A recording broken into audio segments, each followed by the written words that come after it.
Hello, and thank you for joining us here at Sporty's as we're going to focus on how to pair the CH Yoke and Throttle with the new Microsoft Flight Simulator program. We're going to focus on pitch, roll, throttle, propeller, and mixture control. So let's go and get started. We'll head on over to the controls window off of the options tab, and you'll notice right off the bat the keyboard is recognized by the Microsoft Flight Simulator program.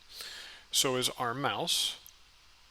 But when it comes to the CH Flight Sim Yoke, it does not recognize this component. So we're going to have to go ahead and marry those pieces individually.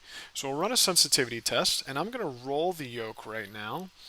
Okay, roll full left and roll full right. So we can designate the left axis X as roll, pushing forward and pushing back. It looks like elevator will be controlled by the left axis Y. I'm going to push the throttle full. Okay, let's pull that back. That will be left axis Z for throttle. Propeller, you actually have to scroll down for the CH yoke. Propeller is actually right axis Y.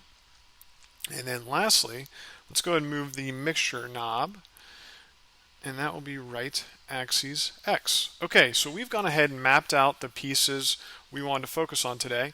Let's designate them to what's going to happen in the simulator. So we're going to start with roll or aileron control. So let's go ahead and find the flight controls surface, primary. All right, and aileron axes. We are going to set this for left axis X.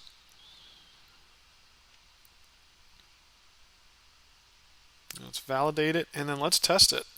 Rolling to the left, okay, and rolling to the right. Great, so we've got roll taken care of.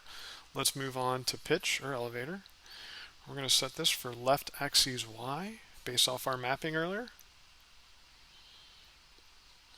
And we'll test this. Full back, okay, and full forward. Looks good. All right, next we're going to go ahead and set our throttle. And that will be in the power management area. All right, so throttle 1 axis. And from our mapping, that will be left axis Z.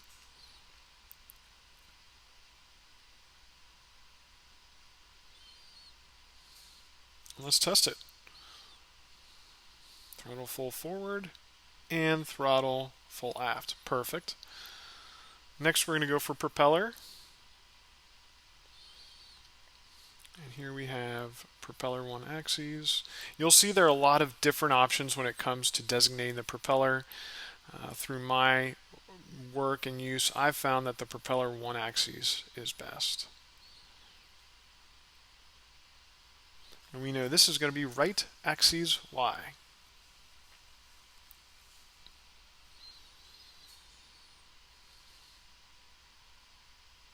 Found it. All right, let's go ahead and validate that and then test it. Propeller control full forward. All right, propeller control full aft. Great. And then lastly, let's designate mixture. And as you'll see, again, a lot of mixture options here. If you're flying and mixture 0 to 100% is the best option I've found, rather than minus 100 to 100. This is going to be right axis X. Let's go ahead and test it. Looks good to me. Okay. Right axis X. All right. And then if any of the inputs are in reverse as to what you expect, you have the reverse axis box right here to switch it, and hopefully that will take care of any issues you have. Now, something you can also do is if you're flying a multi-engine, 2 engines, 3, 4, go ahead and apply the right axis X to those other mixtures, and therefore with one control, you'll control both engines. You can do the same with throttle and with propeller controls. Easy way to turn a single engine hardware component into a multi-engine plane. So we've saved our settings. We saw the saving circle there. And let's go and verify with the assigned tab. All right. Ailerons are still working the way as I hoped. Let's push forward. Okay. Pull back. Looking good. And then we'll just make sure power management's where I want it.